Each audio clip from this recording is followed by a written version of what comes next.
Mia used to believe in love, the kind that lasted, the kind that built you up instead of breaking you down. She thought she had found that with Ethan.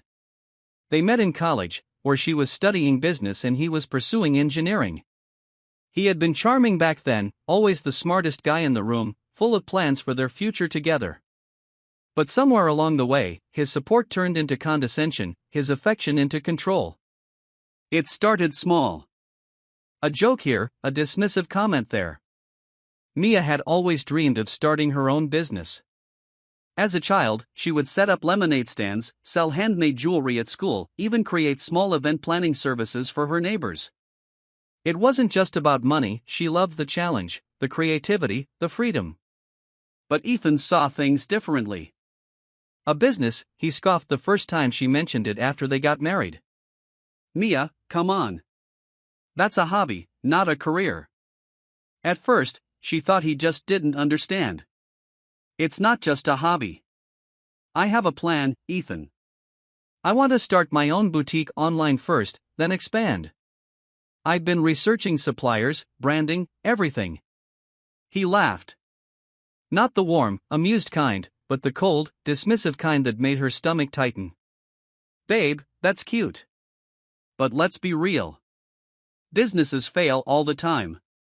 90% of them, actually. And besides, do you really think you have what it takes? Running a business isn't easy, especially for someone like you. Someone like you. Those words settled into her bones like poison. She wanted to fight back, but how could she? Ethan was always so sure of himself. He made more money than her, had a steady engineering job, and came from a family that valued practicality over dreams. To him, stability was everything, and in his mind, Mia's ambitions were nothing more than reckless fantasies. For a while, she let herself believe him. Maybe he was right. Maybe she wasn't cut out for it. Maybe she should just focus on being a good wife, on keeping their home perfect, on supporting his dreams instead. But the fire inside her never fully went out. She started working on her ideas in secret. Late at night, after Ethan had gone to bed, she would sit at the dining table with her laptop, sketching out business plans, researching suppliers, and even building a small online storefront. She started selling handmade clothing and accessories, just to test the waters. And to her surprise, people bought them. Not just a few, but a lot. One night, Ethan caught her. "What the hell is this?" He stood behind her, staring at her screen. "Mia, tell me you're not seriously wasting time on this nonsense." Her heart pounded, but she lifted her chin. "It's not nonsense. I've already made sales. People like my designs." Ethan sighed, rubbing his temples like she was an exhausting child. "Jesus, Mia. Why can't you just be normal? You don't have to work. I make enough for both of us. You should be grateful for that instead of chasing stupid little fantasies." She clenched her fists under the table. "I want to work. I want to build something for myself." His face hardened. "No. I don't want my wife wasting time on this. I need you to focus on our life, not some ridiculous dream that's never going to go anywhere." That was the moment she realized he would never see her as an equal. To him, she was just an extension of his life, meant to fit neatly into the role he had assigned her. A quiet, obedient wife who would take care of their home, cook his meals, and never challenge him. But that wasn't her. Mia refused to let him crush her dreams. So, she made a decision, one that would change everything. Mia hadn't expected Ethan to react that badly. She thought maybe they'd argue, that he'd be mad for a few days, that he'd eventually come around. But she had underestimated just how deep his contempt ran. The next morning, she woke up to find Ethan sitting at the kitchen table, a cup of coffee in one hand and a stack of papers in the other. He didn't look angry. He looked calm. Too calm. "You should sign these," he said, sliding the papers toward her without even looking up. Mia blinked. "What is this?" "Divorce papers," he said simply, taking a sip of his coffee. "I'm done." Her stomach dropped. "Ethan, are you serious?" He finally met her eyes, and there wasn't a trace of warmth in them. I told you before, I don't want a wife who wastes time on childish dreams. I need someone who understands our future, not someone who thinks she's going to be the next big entrepreneur. He leaned back in his chair.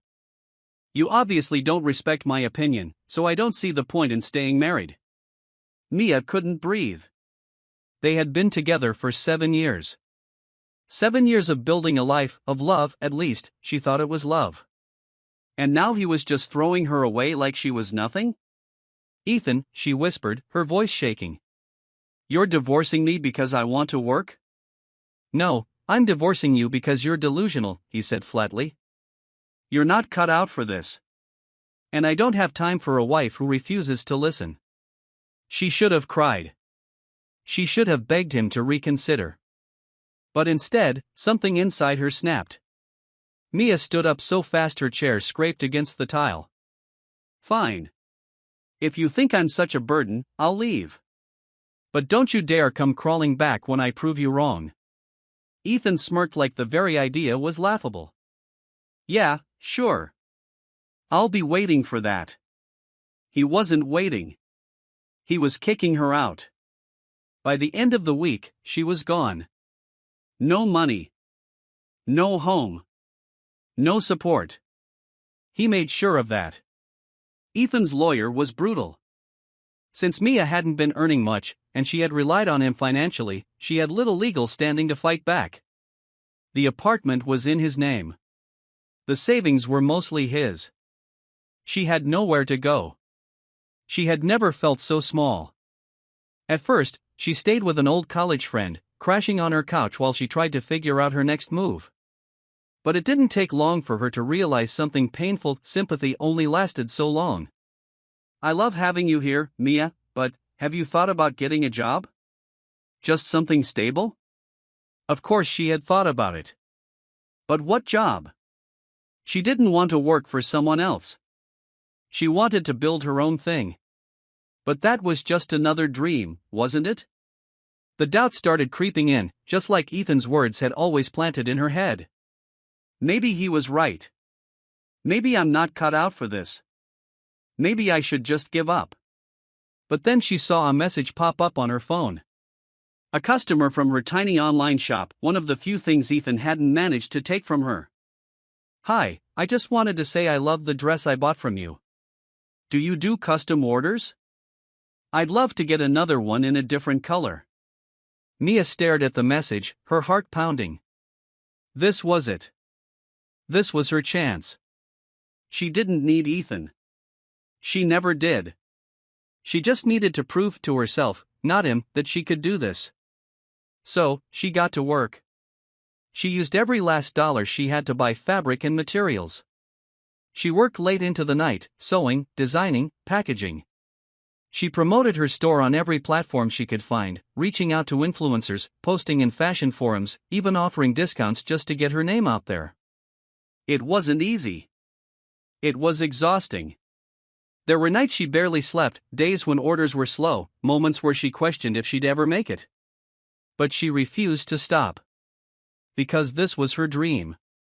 And no one, not even Ethan, was going to take it away from her. 3 years later, Mia was unrecognizable from the inside out. She was no longer the woman who had begged Ethan to see her worth. She was no longer the woman who had felt like a burden, a failure, a lost cause. She had built something real. What started as a desperate attempt to survive had become a thriving fashion brand.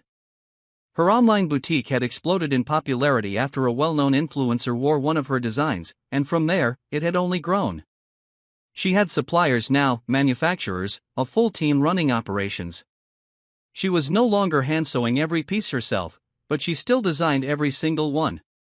And now she was standing in her own store, her first physical location, watching as customers browsed through the racks of clothing that she had created. Horror. Not Ethan. Not anyone else. Horror. She had done this. The grand opening had been an overwhelming success. The store was packed, reporters had shown up, and she had even been featured in a major fashion magazine just last month. She had made a name for herself. People knew who Mia Carter was. And apparently, so did Ethan. Because as she stood near the checkout counter, watching the customers flow in, she heard a voice she never thought she'd hear again. Mia? Her entire body went stiff. She turned slowly, her stomach tightening, and there he was. Ethan. He looked different. He still had that same sharp jawline, the same confident stance, but there was something missing. The arrogance in his eyes wasn't as strong. The suit he wore wasn't as expensive. There were lines on his face that hadn't been there before. And the biggest change? He didn't look at her like she was nothing. He looked at her like she was everything. Mia crossed her arms, tilting her head. Ethan. What a surprise. He let out a breathy laugh, shaking his head. I can't believe this. I saw the article, but I didn't think, this is your store? She arched a brow. Why? Didn't think I was capable? His face flushed, and for the first time in his life, Ethan Carter actually looked nervous. Mia, come on, he said, running a hand through his hair. That was a long time ago. I was an idiot back then. She let out a soft hum. Yeah. You were. His mouth opened slightly, like he wasn't expecting her to agree so easily. He cleared his throat. Look, I know I was hard on you. And I've been thinking about you a lot lately. He glanced around the store, exhaling. You really did it. This is incredible. I always knew you were talented, I didn't realize how much. She wanted to laugh. Now he saw it? Now he realized? Too little, too late. She should have walked away. She should have ignored him, told him she was busy, let him sit in the regret that he so clearly deserved. But she didn't. Because there was something so satisfying about watching him squirm. So, she tilted her head and smiled. What happened to you, Ethan? His jaw tensed. Things haven't exactly been great. She stayed silent, waiting. And then, just like that, he started talking. He had lost his job about a year ago. The company he worked for went under, and finding a new job hadn't been as easy as he thought. Engineering jobs were competitive, and the market was tough. He had burned through his savings fast, and after a series of bad investments, he had ended up broke. And alone. His second marriage had fallen apart. Apparently, wife number 2 hadn't been so eager to stick around once the money dried up. Mia listened, nodding along. Wow. That sounds really tough. Ethan let out a bitter laugh. Yeah, it's been hell. He looked at her, and there it was, the regret. The desperation. Honestly, Mia, seeing you like this? It makes me realize how badly I screwed up. She leaned in slightly. You did. He exhaled, rubbing his jaw. I should have supported you. I should have believed in you. And I get it, I don't deserve anything from you. But He swallowed. I miss you. Mia felt her stomach twist, but not in the way it used to. Not in heartbreak. Not in sadness. But in satisfaction. Because for the first time in her life, Ethan needed her. And she didn't need him. Not even a little.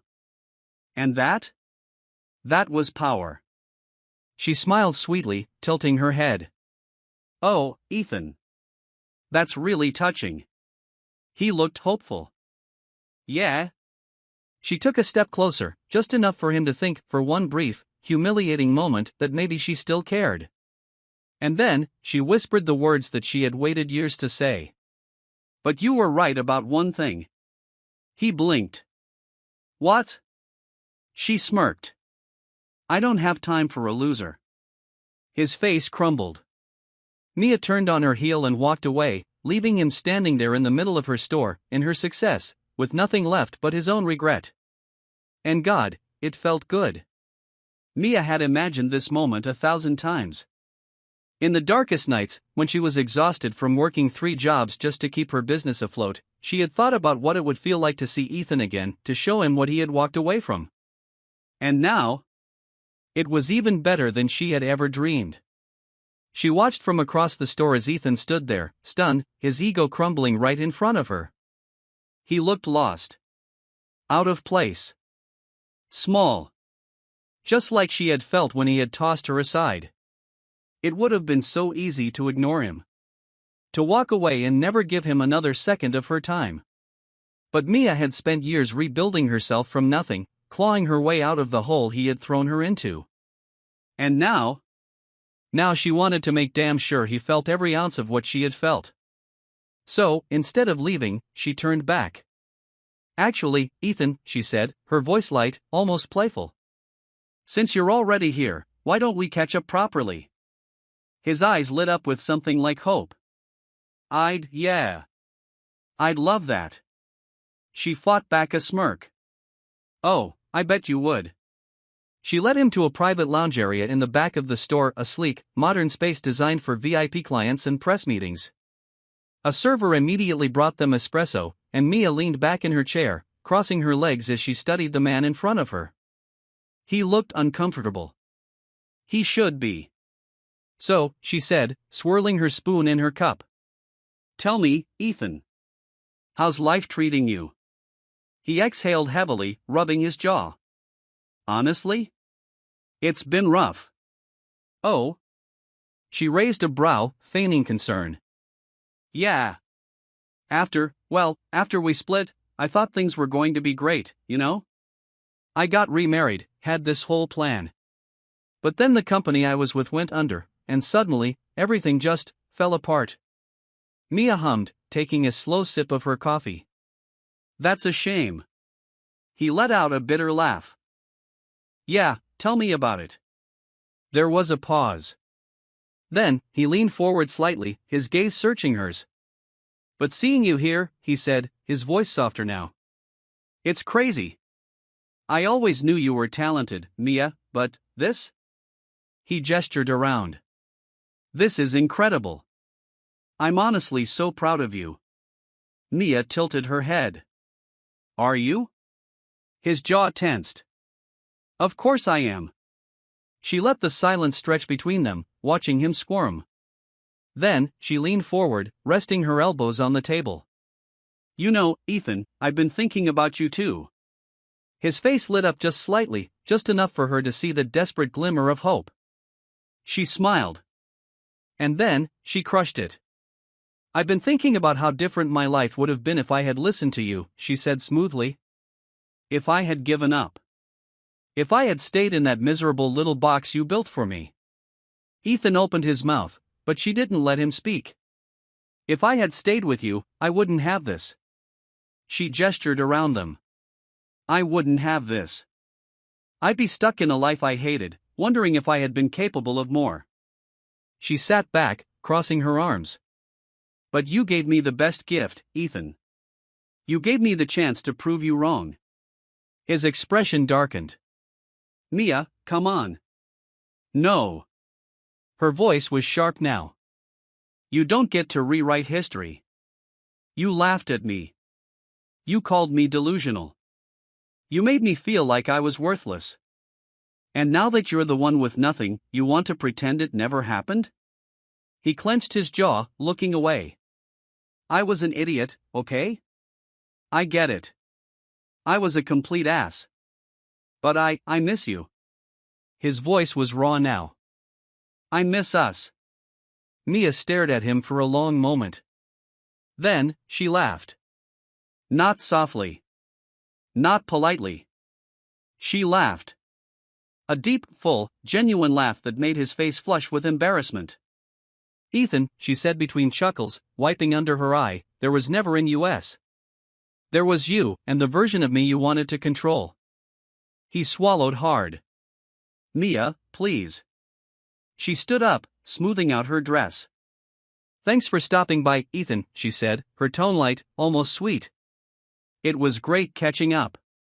She reached into her purse, pulled out a crisp $100 bill, and slid it across the table. "Here. This should help. His face turned scarlet. Are you serious? She smiled. Completely. Then, without another word, she turned on her heel and walked away, leaving Ethan Carter to sit in the wreckage of his own choices. Mia had always imagined what it would feel like to get her revenge on Ethan. In the darkest moments, when she was sleeping on a friend's couch, working 16-hour days just to keep her dream alive, she fantasized about the day he would see what he had thrown away. And now, that day had come. She watched as Ethan stood there, frozen, his face a mix of shock and humiliation. She had never seen him look so small. It was perfect. But she wasn't done yet. As she walked toward the register, she caught sight of someone recording the interaction on their phone. Employees. Customers. People were watching. And from the way they were whispering, they knew exactly who he was.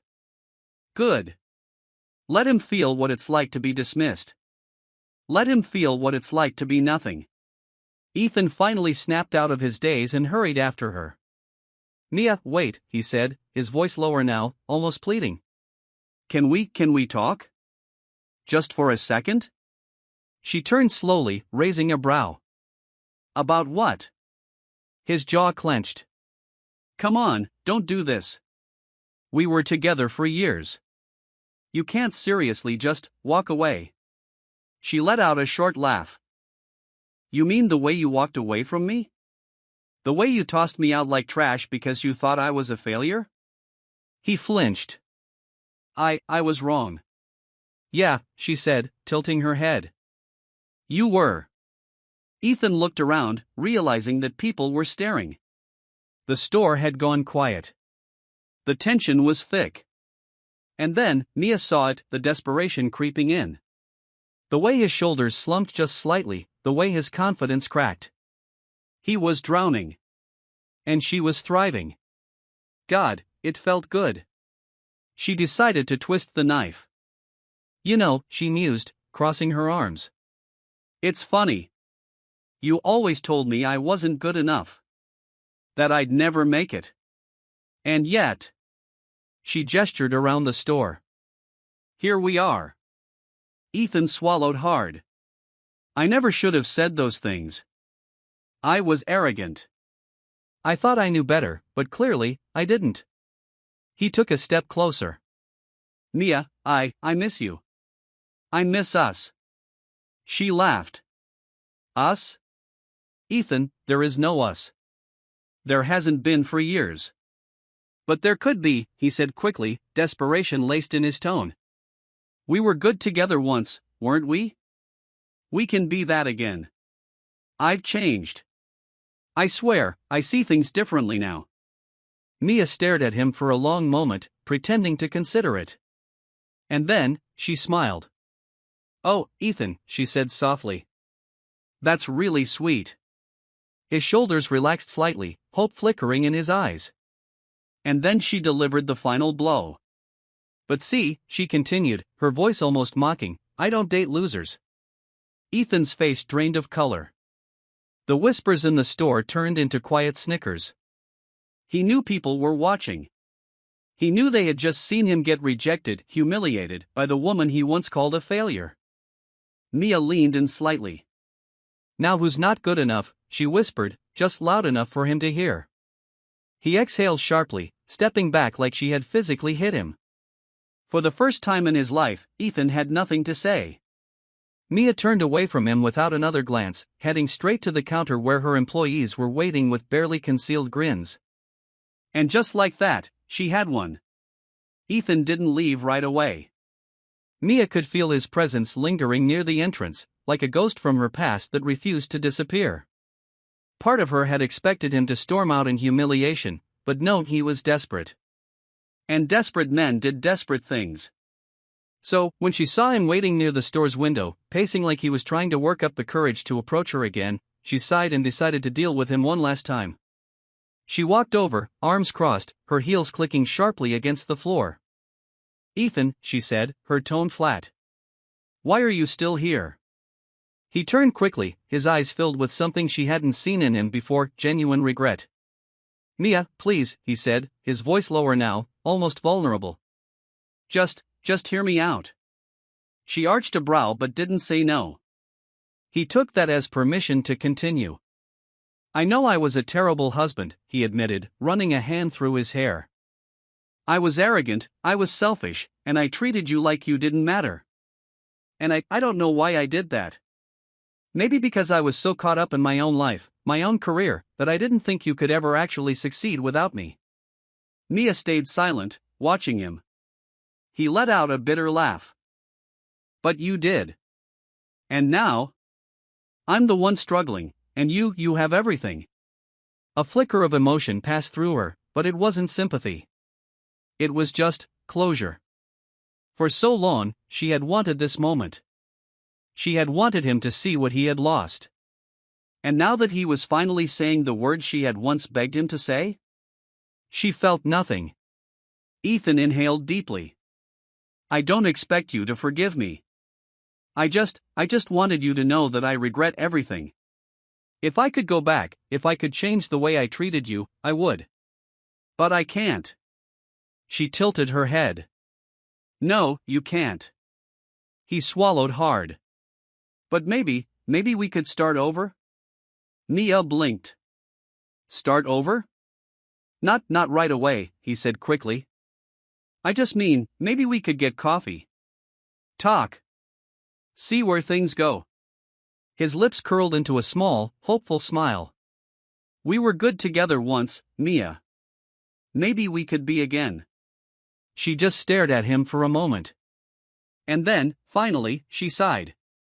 Ethan, she said gently, let me ask you something. He straightened, nodding. Anything. She leaned in slightly, her eyes locking onto his. If I were still that same woman you left years ago, she said softly, the one who was struggling, the one who had nothing, would you still be here right now? Ethan opened his mouth. Closed it. His jaw tensed, and for the first time, he couldn't meet her gaze. And that was her answer. Mia smiled, but there was no warmth in it. You don't want me, Ethan, she said, shaking her head. You want the life I built without you. His throat bobbed, but he had nothing to say to that. She reached into her purse, pulled out a crisp $100 bill, and pressed it into his palm. Here, she said. Buy yourself that coffee. Because it's the closest thing you're ever going to get from me. His face crumbled. Mia turned and walked away, for good this time. She didn't look back. She didn't need to. Because for the first time in her life, she had everything she had ever wanted. And Ethan? Ethan was just another lesson learned. Mia stepped out of her store and into the crisp evening air, inhaling deeply as she let the last remnants of Ethan fade from her mind. She had done it. She had faced the man who once made her feel like she was nothing, and she had walked away whole. No sadness, no lingering pain, no regrets. Just a quiet, undeniable sense of victory. She had won. And the best part? She hadn't just proved him wrong. She had proved herself right. As she made her way toward her car, her phone buzzed in her pocket. A message from her assistant. Just got confirmation our designs are going to be featured in Vogue next month. Congratulations, boss. Party popper. Mia's lips curled into a slow, satisfied smile.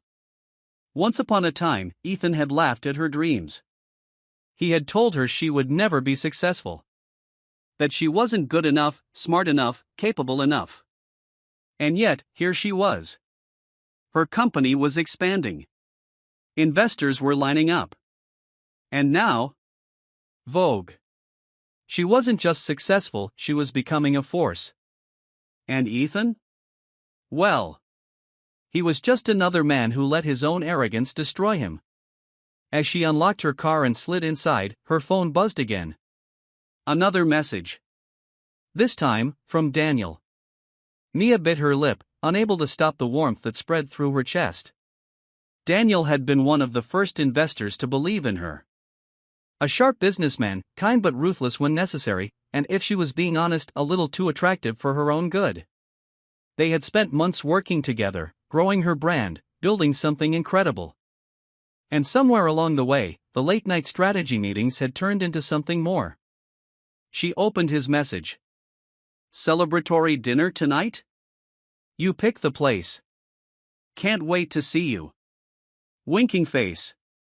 Mia chuckled, shaking her head as she typed back, of course. But I'm picking the most expensive place in town. Hope you're ready. Smirking face. Always. See you soon. She locked her phone and started the car, feeling lighter than she had in years. Because this was just the beginning. Of success. Of happiness. Of a life where she was finally in control. And Ethan? Ethan was nothing more than a footnote in the story of her rise. Mia Carter had built an empire. And she wasn't looking back. Not now. Not ever.